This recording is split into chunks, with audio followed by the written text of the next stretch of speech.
Since that, the fight for the Red Sea began. We told the world, even as communists, we consider the peace of the and security of the Red Sea is our task. But we'll do it our way, not by having bases and foreign forces on the Red Sea.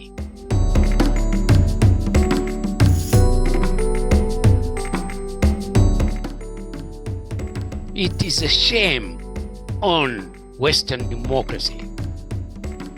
The second deal was with the European Union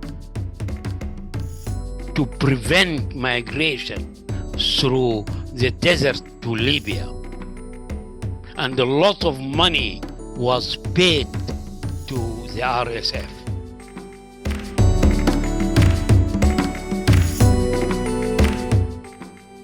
Sudan, if he has a leadership and good administration, in 10 years will be one of these leading groups of the third world. That is why Garang was assassinated, because they tried to convince Garang of separation and he refused.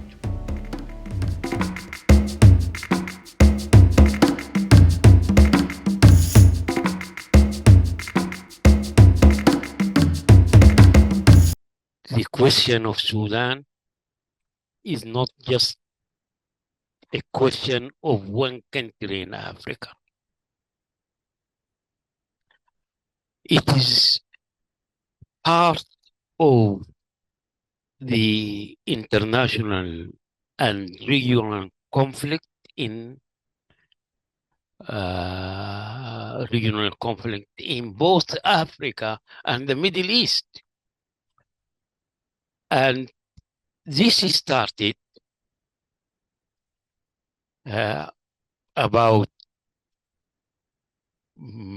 2005 when the Nifasha agreement was reached. The discussion at the time was about peace in the Sudan and delay the question of democracy. That is the British position expressed by this British special envoy to the Sudan. And it seems that he convinced the United States. However, convinced the United States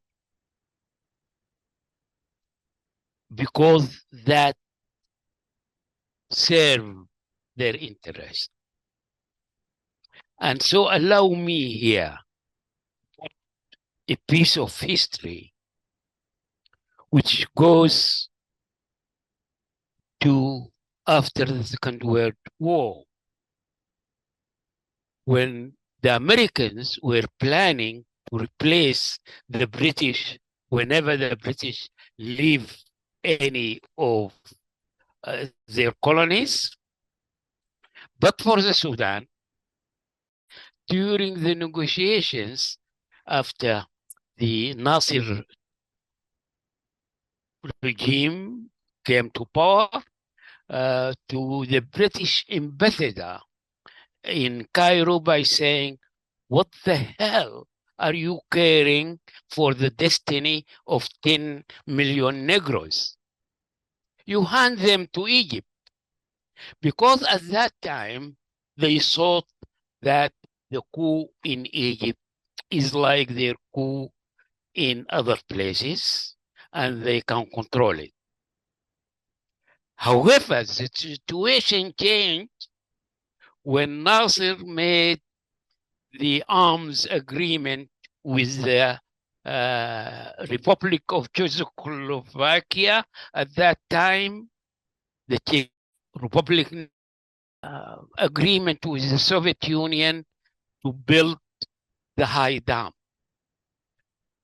The Americans were crazy about this and decided now Sudan should join what is known at that time is the Baghdad Pact and will be influenced by the American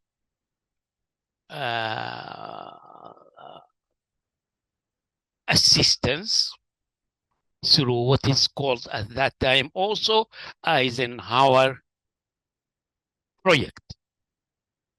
And that is why they sent Nixon in Khartoum early in 1958. He was the vice president, and he tried even to make problems, making his convoy come through a demonstration at the time organized by the trade unions. But the trade unionists under Shafiq Ahmed al-Sheikh were very wise and prevented the people from attacking. So they organized the coup of 1958. They tried to make a base in what is known now as Halab and Shalatin that caused internal conflict with the old regime. But since that time, America took note of the importance and the geopolitics of Sudan. There are many things I'm not going to speak about, but when they accepted the British position of peace first and designing a peace agreement to lead to the separation of Southern Sudan, they turned to us and told us to make negotiations. I mean, the Sudanese opposition at the time, which was called the National Democratic Alliance, to make negotiations with the government. Unfortunately, we did, and led to the Cairo Agreement. And the Cairo Agreement never implemented by appointing some members in the Council of Ministers, some members in the Legislative Assembly, which was called the People's Assembly, and nothing else. No democracy, no freedoms, nothing. No change of laws, but we became part after the death or the assassination, in reality, of John Garang. We became part of the deal. Part of the deal. We let you do whatever you want with your opposition, give us independence. And that is how the whole thing designed. However, they were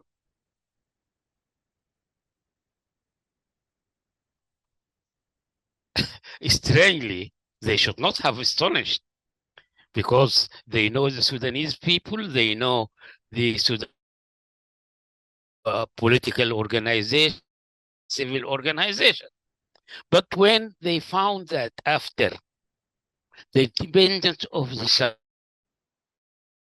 people of the Sudan is still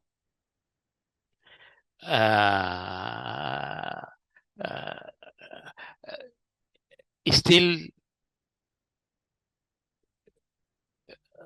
resisting the Bashir regime and organizing to fight it, they came with another idea. Why don't we negotiate al-Bashir regime? Their idea was to widen the base of the regime so they can deal with him. While we become like most of the where you have a single party and small parties. And we refuse that. They said, we will not assist you. We told them, especially the European Union at the time, we don't want your assistance. We are capable of Bashir. When we did that, they came running to us with a Chatham House program. They tried that all parties accept such a program, which is a usual IMF World Bank economic program and a political alliance with the United States. The United States, since 1973, was interesting on the geopolitics also of the Sudan for another reason, another than Egypt. It is about the petroleum and oil in the Middle East and Africa. And that is why they form a special forces for that. They try to find, they think the only proper place to put these forces or the commandment of them is in Khartoum or in Sudan somewhere. So they think that is impossible while there is some revolutionary forces like the Communist Party and some leftist party. So the work was to try and play the whole thing behind these forces. A meeting between Burhan and Netanyahu in Uganda,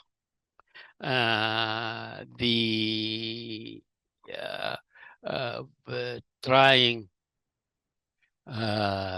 to schedule the debt so that they think everything is going all right according to plan and to implement the IMF policy in Sudan and so on.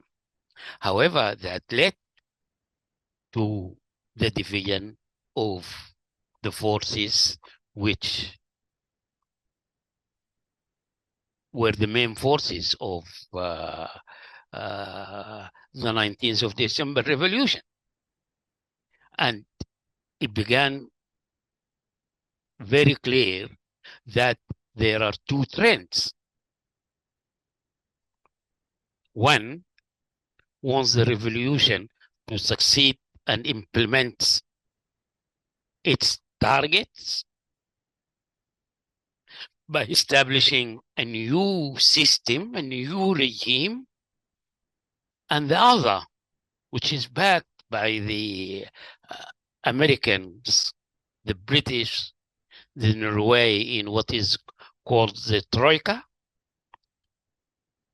and with the European Union supporting them, is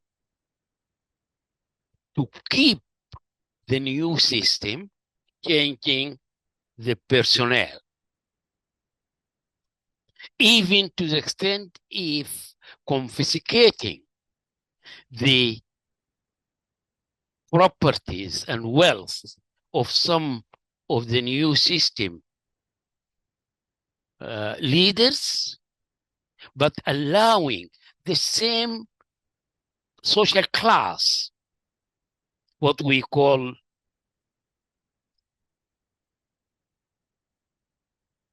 the new capitalist in Sudan. And this new capitalist will take over because its role is the same. Its role, like what the old Chinese and Fanon called, they are the, definitely the comprador, the new bourgeoisie, which are coming from the uh, uh, the intellectuals, the bureaucrats, the army officers. And here, the old regime and organization was very active, reorganizing itself. In reality, the big mistake, which was made by all of us, including the Troika and the Emirates, they allowed the leadership of the army, which represent the old regime, to stay in the power and to have the monopoly of coercion, the monopoly of the army, police, and security, which means that they can interfere at any time and reorganize the game. And this is what happened on the 25th of October. There is a small thing that has a big effect. At the time, no one but we ourselves as communists criticized it. It is the peace in Juba, where the prime minister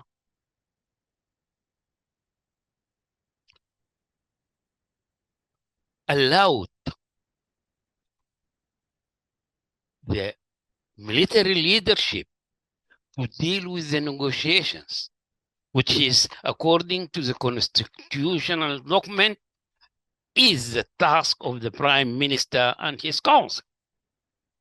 Now, there is a big deal done there to bring them in the government to influence any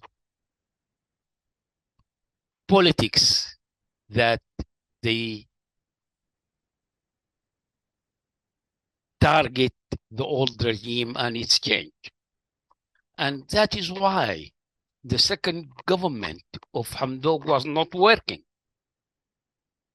full of conflicts, allowed the military always to be there. And they organized the 25th of October to complete this. However, the people refused. And here the idea came that, oh God, we can't do anything if these revolutionary forces are on the street. We have to take them over off the street. Shooting them was not enough. Killing young people was not enough. Even other things which did to the young ladies there was not enough to remove the resistance committees from the street. They apparently try to reach an agreement, and that when this what is called the in Arabic they call it the الاتفاق الإطاري, which is the restructuring or the structural agreement. And by the time the problem became clear that the 25th of October saves the Islamist. The Islamist is a danger for all, including the RSF. This is when the RSF entered plotting against the military. They have their own interests. They want to keep it. They own the gold mines, the export of gold. They influence economic decisions, including monetary decisions in the Bank of the Sudan. They are the person who prevented the change of the Sudanese currency so that they won't lose by this. So that is the Islamists in the army, the RSF, and at the time we have clear statements by the Islamists, even civilians, that we will make a change, we will stop this structural agreement, and we will put you not in the old prisons as you see us in 30th of June. We'll shoot you. And that was in the media, and no one take any, not the Attorney General, who is now accusing everyone, not the police, not the security, not the chairman of the Supreme Council. So for them, business as usual, while the Islamists are preparing for a war. You might be questioning why then the international and regional bodies kept silent. Because they have the same target, taking the revolutionary forces off the street. And this is actually now is being practiced. Members of the resistance committee are arrested or killed. Leaders of the Communist Party have been attacked. It might have been started by me when I stayed for 7 months in Khartoum, but now it is more violent. They shot a member of the Central Committee in his leg. They stolen all his properties. They tried to do the same for the political secretary of the Central Committee, but the people in the area were there to defend it, and so on. While the army itself, that is the RSF, the army coming, where he says he liberated areas, he arrests members of the resistance committee, of the emergency committee, which are just trying to help people to get medicine and food, and so on. So, and all is done is trying to bring people to negotiations which the organizers know that it won't go anywhere, and taking some individuals and trying to have them sanctions on them, which will not help anyone. However, what we call this stand of the international, and regional is part of the conspiracy. It is part of the conspiracy. Unfortunately, even those who are outside this conspiracy, like the Russians and the Americans and the Chinese and so, they didn't think of the Sudanese people. They think of their own interest. For the Chinese, the economic relations. For the Russians, they want also the geopolitics. They want a base on the Red Sea.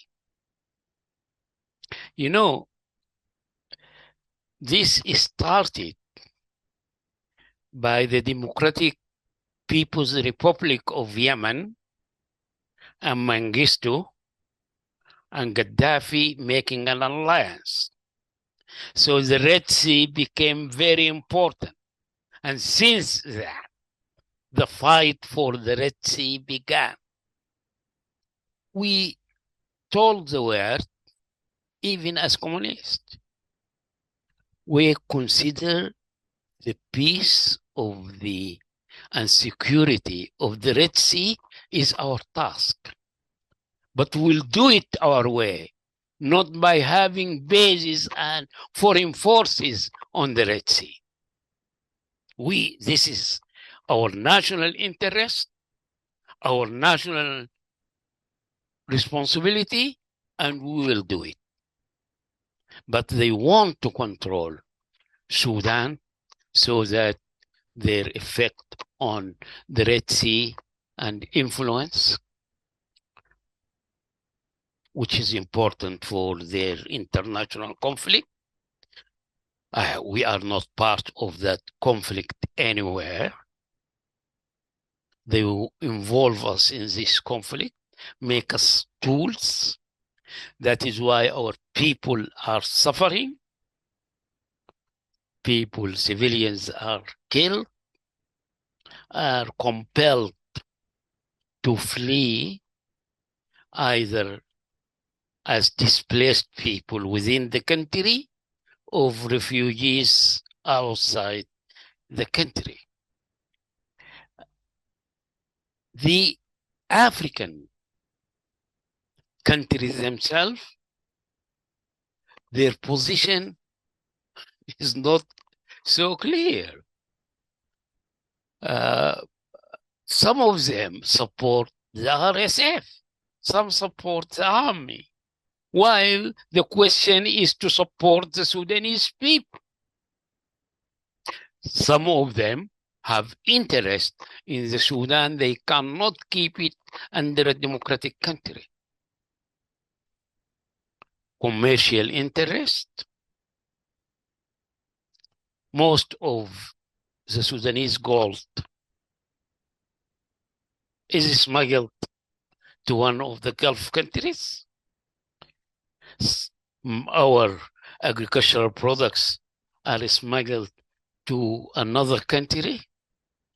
We do, during 30 years, we do all our transactions through the city of Dubai, which in exports, it profits, in imports, it profit, even in payments, transfer of payments, like the civil aviation rights to cross the Sudanese is paid in banks in Dubai, not in Bank Sudan, because of this. So they are interested in that. They want us. They want our agricultural resources. They want our ports. And that is why we always say in the Communist Party, we need to speak to the people of other countries, not to the governments. Let the people on our behalf to their government. developments. This is the situation, the war situation. Some people ask us why you don't stand with the army to keep at least the institutions on place. Unfortunately, this is not our professional army. This is not our national professional army. It is now part of a militia, the Islamic militia of the old regime. Until this link between the army and the militia is de-linked, and we have a real army, we are against both the army and the rapid forces. Our position is no to both, trying. We know it is difficult during the war to organize our people. The end, the people will succeed on imposing the end of the war and will succeed in bringing the civil democratic system which they insist on bringing.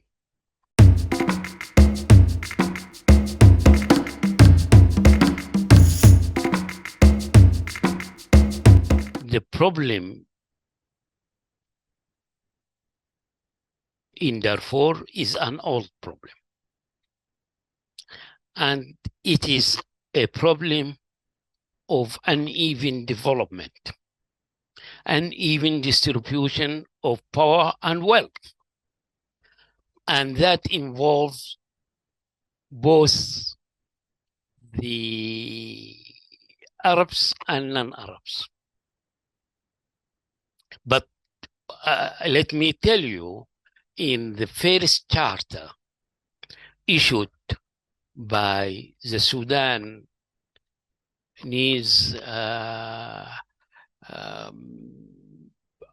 Liberation Army and Liberation Front, led by Abdul Wahid. At that time, it was one front, Minni and Abdul Wahid together. In that, they called upon the Arabs to join them because the struggle is the same struggle. However, let me tell you also that there was an Arab movement before the 30th of June coup, which was led by some intellectuals of Al-Bagara, especially Rezegat, calling for the Arab liberation. The problem also involves a struggle for the land. The traditions since Darfur Sultanate is that the Sultan issue an order to give some people hakura, which in European language is state, which is part of what we think is a feudal system. But also there was a tradition to accept migrants, whether individuals or groups, and to allocate them land. However, they should not seek power. the power will be among the local community. During the Mahdi revolution, after the death of Mahdi, Al-Khalifa Abdullah needed his people from Darfur, the Arabs of Darfur, to come and defend him against the Arabs of the North, who were not accepting him. So he asked the governor of Darfur to bring all the Arabs. So some of them came voluntarily, some were compelled. Even Rizegat Bagara, some of them refused, and he killed their leader. In northern Darfur, the people now of Hemeti and the Hilal refused. So he fought them, and they were divided. Some escaped back to West Africa, and he stayed in Chad and frontiers of Mauritania and other places until the desertification and the let us say that this problem of new immigration back to Sudan started. When they came back, they didn't find land because the land already was redistributed. And the ecological effect in Darfur also made their movement during the seasons from the north and south difficult, because now they have to move before the harvest of the people who are farmers, the original people, the four Masalit and so on. And that made conflicts. And the conflicts continued. It was called tribal conflicts. When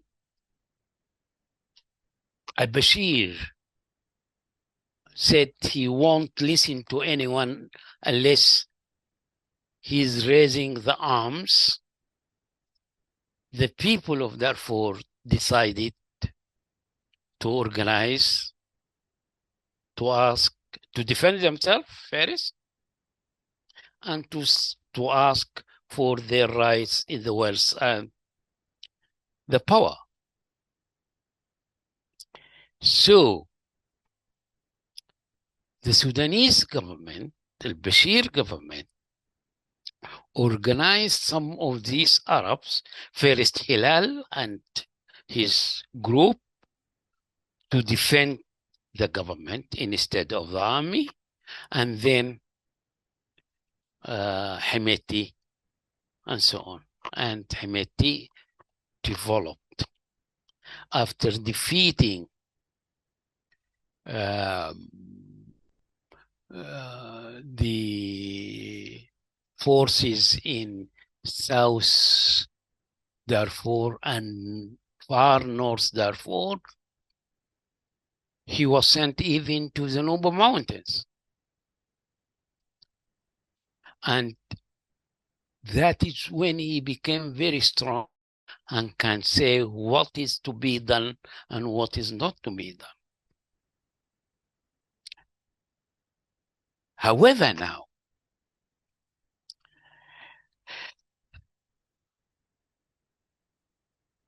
that the RSF was legalized by Bashir and then by Al-Burhan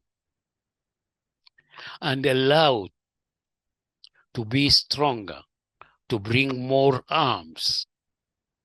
So it is a continuity from a Bashir time too. When they were sent to fight Hilal, they discovered the source of wealth because Hilal was sitting on the richest mine of gold in the whole Sudan.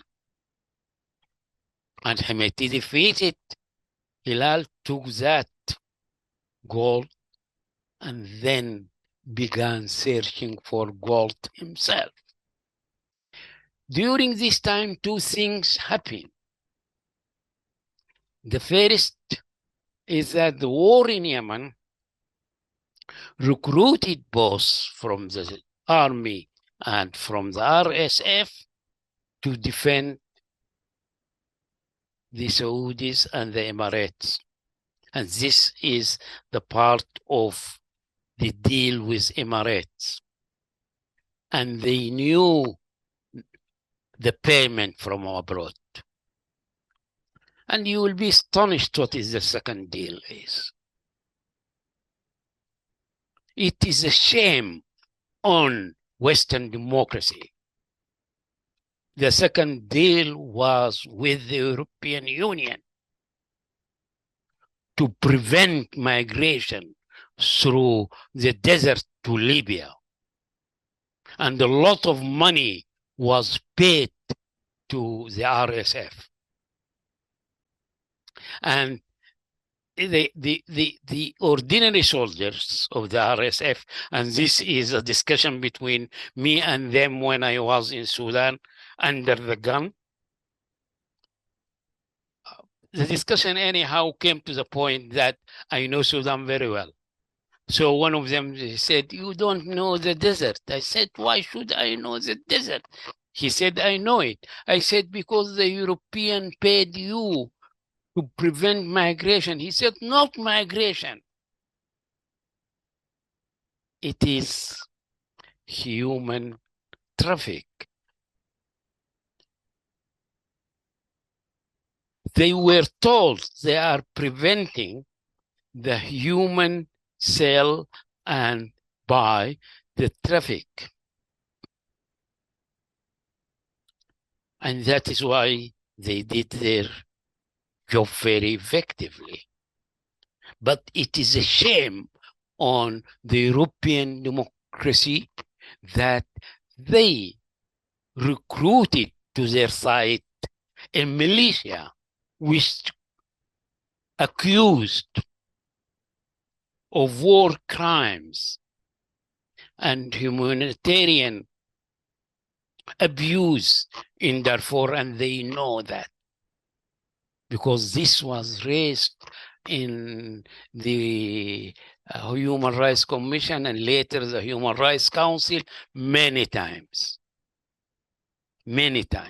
So they know it. But they thought of having my immigration put down with the militia which killed the people of the Sudan. What a shame. So now you have two that also build a relation with other countries like Israel and Italy. With the agreement of Israel, Italy provided the best communication system to the RSF. Unfortunately.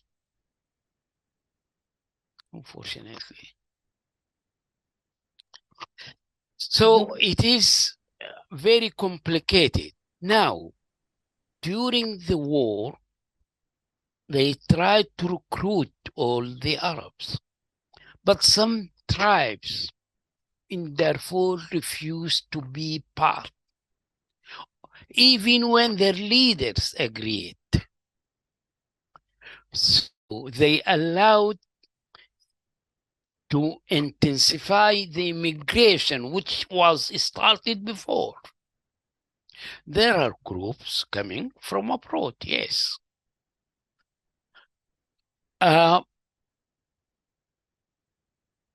Trying to urbanize Darfur, this is an old project of the Islamists. Now, it is the project of the Emirates. They have no right to do that. The RSF is facing the international community with a crime. Definitely, it is ethnic cleansing. What happened in Jenena is an ethnic cleansing. The Masalit people were killed. I don't think there is such a big crisis happened in the world since the Second World War. About 15 million Sudanese are either displaced or escape to be refugees.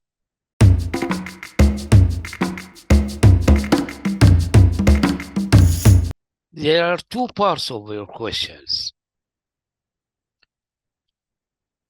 Let us come to the second part, why they want to prevent Sudan from having such a leader or a development. When I used to chat with my leader and friend, Mr. Nugut, the ex-secretary of the Communist Party, I used to tell him, Sudan looks like, at that time, the Soviet Union, the United States, China, India, and Brazil, and South Africa. And that is why it will not be allowed to be independently developed, because they don't want another force.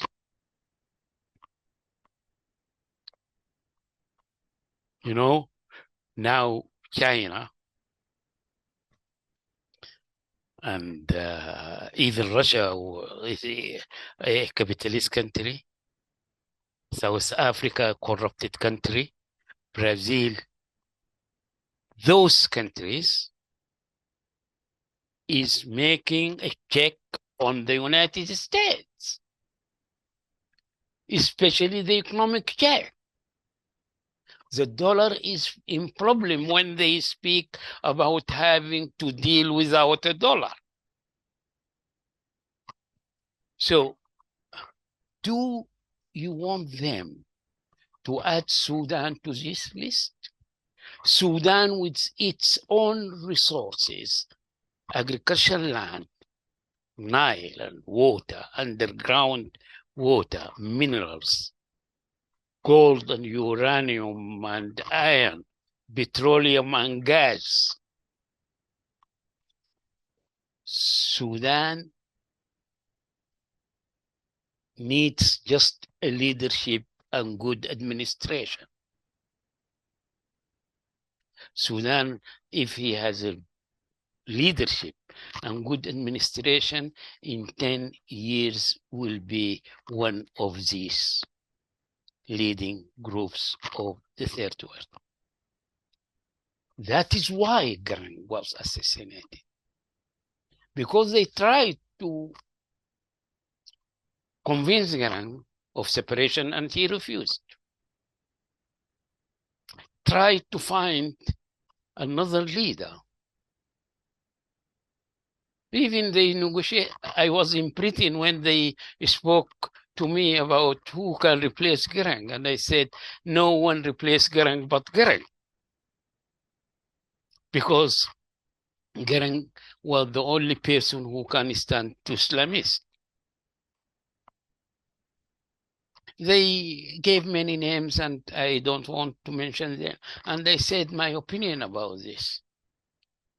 And at the end, they have chosen Silver Care. And you can see what sort of leadership they have chosen. The very thing Silver Care stood for is the separation of the country.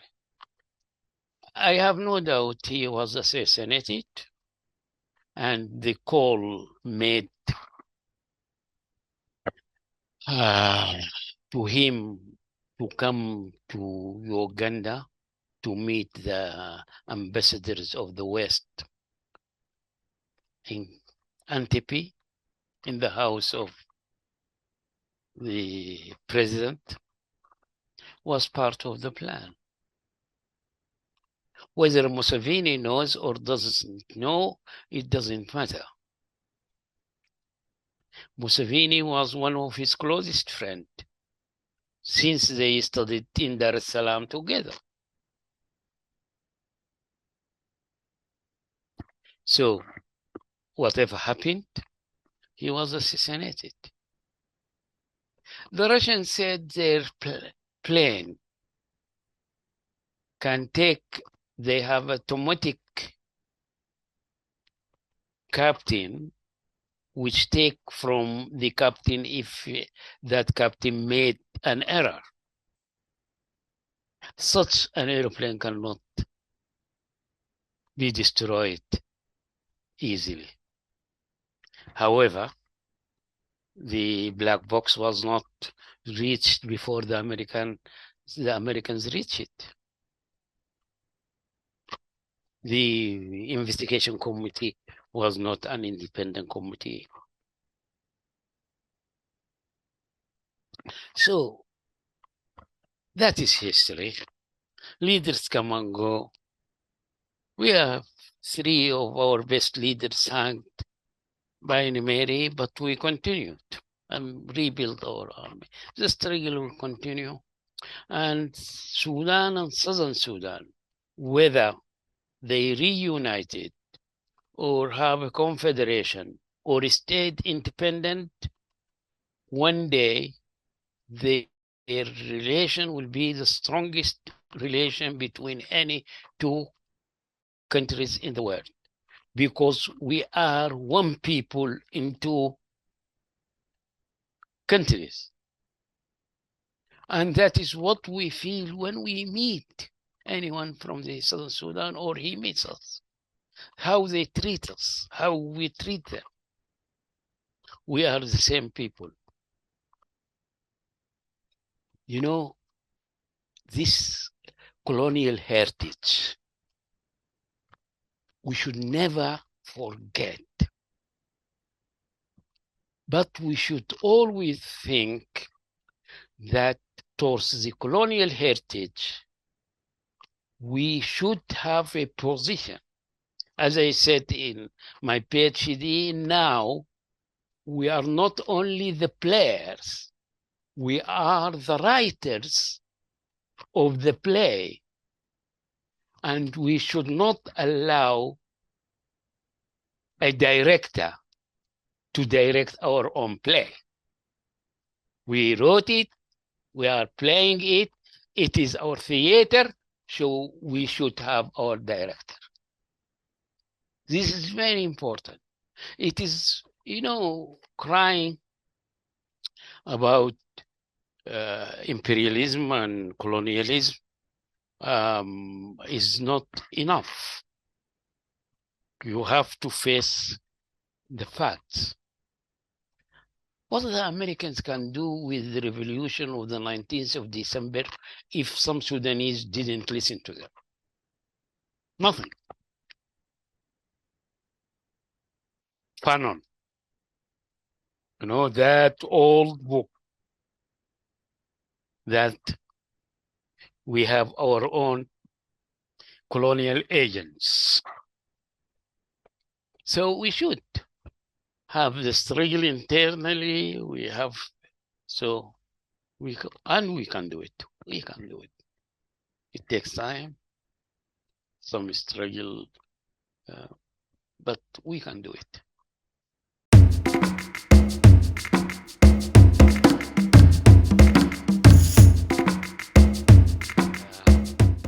May I remind you the first country visited by Kwame Nkrumah after independence is Sudan. And I tell you that Sudan helped almost all the liberation movement in Africa, almost. Whether in Cameroon or Congo, Uganda, Kenya, Angola, Mozambique, South Africa, and we're very vital in standing against the regime, the racist regime in Rhodesia. And that we always take this struggle to the street. When Lumumba was killed, we had our own demonstrations in Khartoum against that. Anyhow, if we are in Sudan able to bring our country to a civil democratic, although we have no intention whatever to interfere in other countries' affairs, but we'll try to sort things like the African Union and the economic blocks, which are now, some of them are there, the West Africa, the East African and South African. We should bring them together and make more communication and partnership.